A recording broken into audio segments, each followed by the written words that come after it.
where content is once again king, OTT platforms are churning out the best of entertainment for its audience.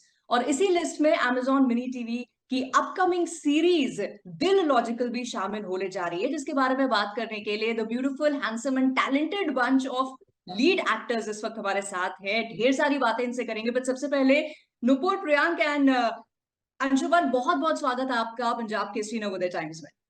Thank you so much, ma'am. अच्छा, so Nupur, I will begin with the ladies first. मुझे बताओ यार, what is the series about? क्या देखने को मिलेगा? The series is about young people who are a little messed up, जिनके दिल और दिमाग का टसल जारी है। अच्छा। और कैसे वो अपने लिए कॉम्प्लिकेटेड सिचुएशंस क्रिएट कर देते हैं, उनमें गिर जाते हैं, और फिर कैसे उन सिचुएशंस का इम्पैक्ट पड़ता है उन पर। और ये सारी घटनाएं घट रही हैं एक डेस्टिनेशन वेडिंग पे, जो हमारे प्रियांक लड़कों वालों की तरफ से है, और अंशुमन और मैं बचपन के दोस्त हैं और बचपन से एक दूसरे के साथ है, प्यार में है, और हमारे बहुत क्लोज फैमिली फ्रेंड्स की वेडिंग है, हम लड़की वालों की तरफ से। तो ये सब कुछ एक रिजॉर्ट में हो रहा है, एक डेस्टिनेशन वेडिंग पे, और बहुत जल्दी एस्केलेट हो रहा है, बहुत जल्दी अनफॉल हो रहा है। तो वो बहुत एक्साइटिंग पार्ट है कि कैसे फेस्टिविटीज के बीच में अंदर ही अंदर भसड़ चल रही है, आपस में ये सब हो रहा है। अच्छा, तो मतलब अंशुमन, जो सिनॉप्सिस नुपुर ने दिया उसके हिसाब से ये हर आम घर में, हर शादी ब्याह त्योहार में जब लोग मिलते हैं, इकट्ठा होते हैं, स्पेशली यंगस्टर्स, तो उनकी ही रिलेटेबल सी कहानी। करेक्ट। अच्छा, बट प्रियंक, मैं जानना चाहती हूँ कि यार, दिल को हम इमोशन और एहसास और जज्बात के साथ जोड़ते हैं, लॉजिक का काम जो होता है हम दिमाग पे छोड़ देते हैं, ये दिल लॉजिकल टाइटल कुछ एक्सप्लेन करो आप। ये लाइफ जैसे एक सीसॉ है ना आपकी, कि प्लस है तो उतना ही नेगेटिव है, अच्छा है तो बुरा भी है, तो वैसे ही दिल है तो उसके साथ दिमाग भी है। तो अब रिलेशनशिप्स में जब आप आते हैं तो उसमें कैसे दिल का काम और दिमाग का काम, कैसे आप स्विंग कर रहे होते हैं, कभी आप ऊपर चले जाते, कभी आप नीचे चले जाते हैं। जब सीसॉ पे बैठे होते, कभी दिल कहता है कि मैं ऊपर जाऊंगा, फिर दूसरे सीसॉ पे कहता है, दिमाग कहता है मेरी बारी है ऊपर जाने की, तो दिल नीचे चला जाता है, दिमाग ऊपर चला जाता है। तो वही सीसॉ ही खेल चल रहा है, एक सीसॉ का पूरा बात है। तो ये है दिल लॉजिक। ओके। अच्छा, तो आप लोगों ने जब कहानी पहली बार सुनी, अपने अपने रोल्स जब आपको बताए गए, तो तीनों से मेरा ये क्वेश्चन है, स्टार्टिंग विद नुपुर, वो पहली चीज क्या क्लिक किया आपको to want to become a part of the series? पहली चीज जो मुझे क्लिक करी वो ये थी कि जीनल जोशी, जो किरदार मैं निभा रही हूँ, वो बड़ौदा की लड़की है और मैं दिल्ली से हूँ, और मुझे हमेशा नॉर्थ इंडियन लड़की का ही रोल मिला है। तो मैं तो बहुत एक्साइट हो गई थी कि चलो गुजराती कैरेक्टर करने का मौका मिलेगा। एंड एक बहुत ही प्रोटेक्टेड एनवायरनमेंट में पड़ी हुई है, बट उसकी थिंकिंग बहुत इंडिपेंडेंट है। तो वो कभी बड़ौदा से बाहर भी नहीं गई है, लेकिन उसके सपने बहुत बड़े हैं। So to me that was very exciting because I am a big sucker for women's stories and women empowerment and like independence and all of that. So I was very excited by this कि एक बड़ौदा जैसे शहर से बड़े ख्वाब लेकर एक लड़की अपनी जिंदगी से कुछ अलग चाहती है, जो कि बाकी सब उससे जो एक्सपेक्ट करते हैं वो नहीं चाहती, and how she fights for that. That is what was exciting. Okay, Anshuman, आपके लिए? मेरे लिए भी एक्चुअली जीनल का कैरेक्टर सबसे ज्यादा एक्साइटिंग था। इतना ज्यादा एक्साइटिंग था कि मैं उसी वजह से शो करना चाहता था, क्योंकि जीनल का character coming from Baroda is proposing an open relationship, and why is she doing that? That answer in the show made me do the show. So yeah. Okay. और प्रियंक, आपके लिए? मेरे लिए एक्चुअली दोनों का ही, जीनल और सारांश का कैरेक्टर ही बहुत इंटरेस्टिंग है, क्योंकि ये आपस में है। एक्चुअली आप शो देखेंगे ना, आप शो ही देखिए, मेरे लिए बस मैं बोलना चाहता हूँ ये दोनों बहुत इंटरेस्टिंग है शो में, इन दोनों के कैरेक्टर्स। बाकी मैं कुछ बोलूंगा नहीं, क्योंकि वो फिर खुल जाएगा काफी कुछ चीजें, तो बाकी शो देखिए, आप समझ जाएंगे मैं क्यों बोल रहा हूँ।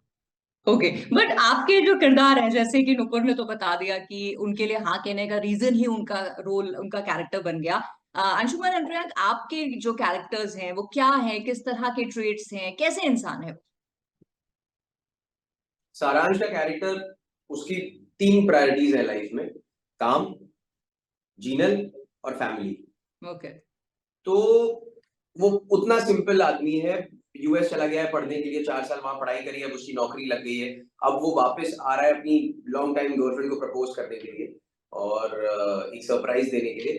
तो सारांश का कैरेक्टर काफी सुलझा हुआ है, मतलब सीधा साधा लड़का है, अपने काम से काम, पढ़ाई से पढ़ाई ध्यान दिया। पर हाँ, डेफिनेटली वो भी इंसान यूएस जाता है, बाहर जाता है, पढ़ने जाता है या कुछ भी करने जाता है, तो बहुत सारी अपॉर्चुनिटीज मिलती है, बहुत सारे लोग मिलते हैं। कभी कभी आपको लगता है कि शायद आप maybe you're attracted to somebody or sometimes you don't get along with anybody, तो उसका भी वो सब एंगल है लाइफ में, he's dealing with all of that, उसकी स्टोरी है।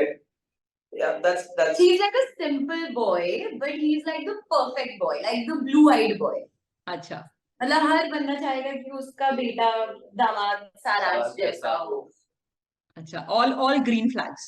या पढ़ाई में बहुत अच्छा है, काम बहुत टॉप की कंपनी में काम करता है, अपने फैमिली से बहुत प्यार करता है, अपनी गर्लफ्रेंड से बहुत प्यार करता है, अपने दोस्तों के लिए जान देता है, लाइक परफेक्ट। और प्रियंक, आपका जो कैरेक्टर है वो यहाँ सीरीज में दिल लगाने वाला है कि लॉजिक? बताओ क्या। वैसे तो ध्रुव जो कैरेक्टर है वो मुझे जहां तक लगता है वो बहुत लॉजिकल है, लेकिन चलो मैं थोड़ा सा बताता हूँ। तो कैसे वो लॉजिकल रहते हुए भी क्या है ना, दिल मानता नहीं है, प्यार हो ही जाता है या शुरुआत हो जाती है, आप बोल सकते हैं। तो कैसे लॉजिकल रहते हुए भी दिल का कैसे इंटरफेरेंस आएगा ध्रुव की लाइफ में भी, वो एक बहुत अच्छा ग्राफ है एक्चुअली, जो आपको इस सीजन में देखने को मिलेगा। एक शुरुआत हुई है बेसिकली उस ग्राफ की, तो अब अगर सीजन 2 होता है तो वो आगे जाएगा। सो आई होप कि सीजन 2 हो ताकि उस चीज को और जस्टिफाई किया जा सके। So yes, right. सो उसके लिए तो wishing you the success in season 1 ताकि सीजन 2 ऑटोमेटिकली आ जाए। Yes yes, thank you. Right, but जैसे नुपुर ने कहा ये यूथ बेस्ड शो है, तो कोई भी जब हम यूथ बेस्ड शो देखते हैं या कोई कंटेंट देखते हैं, एक चीज जो हम एज ऑडियंस एक्सपेक्ट करते हैं या हम चाहते हैं कि हो इज द कैमराडरी और amazing chemistry between the characters.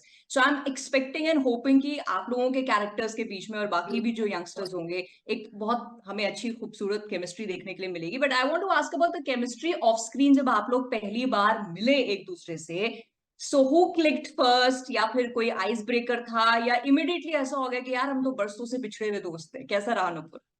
अभी जब आप हमारा इंटरव्यू ले रहे हैं तो कुछ कास्ट मेंबर्स शीशे के पीछे की तरफ बैठे हुए हैं, अच्छा, और वो लोग भी कुछ इंटरव्यूज दे रहे हैं, तो वो वहां से हमें अभी भी कुछ कर रहे हैं, चिढ़ा रहे हैं। That's the kind of relationship that we built. It was instantaneous, I think. Yeah, I mean, मैं अंशुमन तो जानते थे एक दूसरे को पहले से, so I mean we were pretty much excited about doing this. At least I was, and I know even he was, कि मजा तो आने वाला है. But like meeting Nupur and Chetan and Sanchit and Tanvika and Prasanna and Jemima, Jamini, everybody, Sahib, Surfi. I mean, I wish these guys were here today with us. आज सब तो नहीं है, but आज जितने भी हैं सबके साथ बहुत अच्छा। I mean, it was very smooth.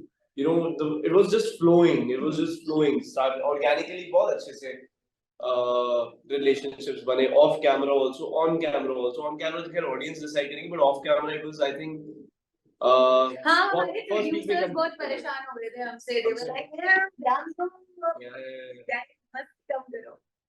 तो होता है। अच्छा, अच्छा, जैसे दिल्ली की भाषा यूज करते हुए नुपुर ने कहा ना, शादी ब्याह में जिस तरह की गैदरिंग में भसड़ होती है, तो अभी अगला क्वेश्चन, अंशुमन बहुत चुप बैठे तो मैं उनसे पूछूंगी कि ये आपके शो में तो हमको ये देखने के लिए मिलेगी जो भी कियोस है और जो भी चल रहा है, लेकिन ऑफ स्क्रीन जब शूटिंग हो रही थी तब ऐसी कोई सो कॉल्ड भसड़ हुई थी जो आपको याद आ रही है, आप शेयर करना चाहो? ऐसी भसड़ शुरू के 1-2 दिन में होती है, जब when you are getting to know people and मतलब और वो भसड़ इसलिए भी अच्छी होती है कि अगर आप किसी के साथ भसड़ हो जाए तो फिर बाकी के शूट के दिन बड़े अच्छे से निकलते हैं उनके साथ। क्योंकि पहले क्या होता है, सबके अपने अपने आइडियाज होते हैं हर चीज को लेकर के, यू आर थ्रोइंग आइडियाज, तो उस समय भसड़ का वो मोमेंट रहता ही है, सबके साथ रहता है थोड़ा बहुत। भसड़ है। हाँ, तो वो डेफिनेटली थी, but that has resulted in a very good product thankfully. Nupur, कोई फन या मेमोरेबल बीटीएस अभी आ रहा है दिमाग में जो आप शेयर कर सको? Behind scene. Yes. So कुछ तो आने वाला है। in the resort जहाँ पर शादी हो रही है, and वहाँ पर बहुत beautiful setup लगाया गया था, like it was dreamy, full on ऐसे decor, और वहाँ it was the rehearsal dinner. जो शादी से एक दिन पहले सब दोस्त यार बैठे हैं, बहुत beautiful decor, और हम इतने obsessed थे कि हम मतलब we were taking pictures and we were making videos and हम अपना scene कर रहे थे। हम सब एक रेक्टेंगुलर टेबल पे बैठे हुए थे, और 2-3 बारी ना ग्लासेस गिर रहे थे वहां पर, क्योंकि कुछ किसी का पैर लग जाता था, कुछ कोई ना कोई चिल्ला रहा था हर 2 मिनट में, क्योंकि उनपे पानी गिर जा रहा था या कुछ हो रहा था। You know how chaos happens, so that's what was happening. 5 minutes into this we heard a scream, so we thought अब किसी के ऊपर कुछ पानी गिर गया है, but they were screaming "Samp, Samp" because there was a legit snake on set. Okay. And इतनी बड़ी डिनर टेबल थी, इतनी बड़ी उसमें सब लोग डिनर टेबल पे बैठे हैं और वो सांप उसी के नीचे थे। Everybody, like, you know, together the whole set was that. Lights and every video बना उसी पे आ गए, मैं और तन्वी को बाहर ही थे, वहां दोनों को बहुत डर लगता है सांप से, तो वो बहुत फनी था। अब इन रेट्रोस्पेक्ट काफी फनी है, बट तब उस टाइम पे बहुत स्कैरी था। मैं तो बस इमेजिन कर रही हूँ कि टेबल के ऊपर खाने की जगह थोड़ी देर बाद जितने लोग खाना खा रहे थे वो चढ़ गए होंगे सांप के डर से। वही लगा लीजिए, वही सिचुएशन हो जाए। अगर थोड़ी देर वो और आसपास घूमता तो लिटरली सबके सब टेबल पे ही होते। राइट। सो ऐसी जो मस्ती आपने की है, आई एम श्योर वो ऑन स्क्रीन ट्रांसलेट होगी जब हम सीरीज देखेंगे और इतनी सक्सेसफुल हो कि वो सीजन 2 सीजन 3 यू नो इस तरह से भी कन्वर्ट हो जाए। That's what our wishes for you. But अगर ऑडियंस के लिए, as I said in the beginning, हमारे पास इतना कुछ है देखने के लिए, because every OTT platform is turning out one after the other एक अमेजिंग एंटरटेनमेंट का हमारे लिए यू नो सोर्स। तो अगर आप तीनों को, क्योंकि आप जुड़े रहे हैं अपनी सीरीज से, एक सेंटेंस में, मुश्किल सवाल है बट थोड़ा सोच लीजिएगा, एक सेंटेंस में सम अप करना हो फॉर अस एज ऑडियंस कि भाई हम क्यों दिल लॉजिकल पे अपना दिल और समय लगाएं, तो प्रियंक आपसे शुरुआत करूंगी पहले। क्या होगा? Complications, if you guys want to see, so I'll just use the word complications, that's it. Yeah. Okay. जी नुपुर? मुझे लगता है कि ओटीटी पे बहुत सब सीरियस चीजें हैं, तो अगर आप सिर्फ अपने दोस्तों के साथ, अपने पार्टनर के साथ वैलेंटाइंस डे पे आराम से बैठ के चिप्स लेके, कोक लेके, मजे से एक light hearted feel good show देखना चाहते हैं जो बहुत एंगेजिंग है, क्योंकि उसमें इतना कुछ घट रहा है, तो अगर आप बिंज वॉच करना चाहते हैं एक feel good light hearted show जो आपको हंसाए रुलाए, तो दिल लॉजिकल देखिए। Amazon मिनी टीवी पे सारे एपिसोड्स फ्री हैं। हाँ, that's a good one. Anshuman, आपके लिए क्या रहेगी वो reasoning? I personally, you know, feel that in today's time, girls are very misunderstood. For some reason, there is a whole part and bunch of, you know, एक section है पूरा जो कि गर्ल्स के किसी भी डिसीजन को लेकर के ना उनको बहुत डिसिंग होती है और क्वेश्चंस होते हैं कि ऐसा क्यों वैसा क्यों। एंड मैंने जब शुरू में भी बोला था कि जीनल का जो रीजन है ओपन रिलेशनशिप का, तो एज अ कैरेक्टर सारांश आल्सो एक्सप्लोर्स कि भाई क्या हो गया, मैं किसी को प्यार करता हूँ, वो ओपन रिलेशनशिप चाहता है, तो ठीक है कोई वजह होगी, क्या है वो वजह मुझे बताओ। तो it's very important to understand your partner, and that I feel is a very beautiful thing about this show, to understand each other and to वही आपको एक साथ रख सकता है। So I think that's a very good thing. Right. So तीनों की बातों को अगर मैं क्रक्स निकालूं, it's a mixture of everything human, and I think ये हम सब एज ह्यूमंस देखना ही चाहेंगे, हंसना भी चाहेंगे, रोना भी चाहेंगे, इंट्रिग्ड भी होना चाहेंगे। So as far as I can understand, that's what Dil logical is about. So on that note, wishing all three of you good luck for the success of not just this show बल्कि future में भी आप जो काम करें, and thank you so much for your time for this interview. Thank you, बहुत शुक्रिया आपका। Bye bye. बाय।